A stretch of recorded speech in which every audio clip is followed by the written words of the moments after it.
ritrovati ad una nuova puntata del Notice di Antenna 3. Andiamo subito a dare uno sguardo insieme dunque agli appuntamenti dei prossimi giorni.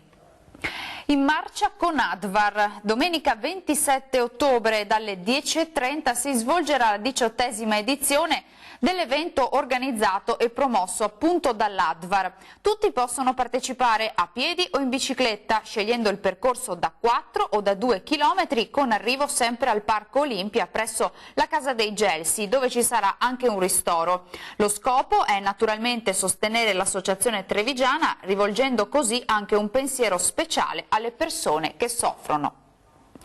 Legumi che passione! La manifestazione si terrà a Stra, nella Riviera del Brenta, a Villa Loredan, domenica 27 ottobre. Sarà allestita la grande mostra Legumi d'Italia con oltre 350 varietà, alcune antiche e rare. Incontri culturali, laboratori e giochi per i bambini nel Parco della Villa completeranno il programma della manifestazione, che quest'anno cade proprio in concomitanza con la famosa Venice Marathon.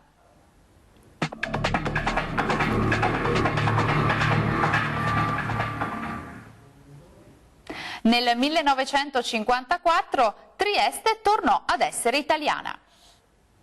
L'orologio segnava le 12 quando per le strade di Trieste sventolava il tricolore tra la folla e dalle finestre. Dopo 11 anni di dominazione straniera, il capoluogo giuliano tornò sotto la giurisdizione italiana per effetto del memorandum d'intesa sottoscritto a Londra 21 giorni prima.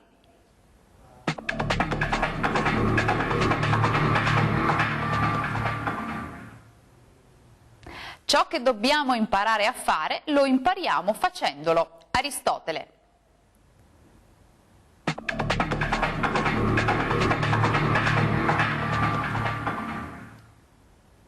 La curiosità del territorio di oggi ci porta a Vigonza, in provincia di Padova.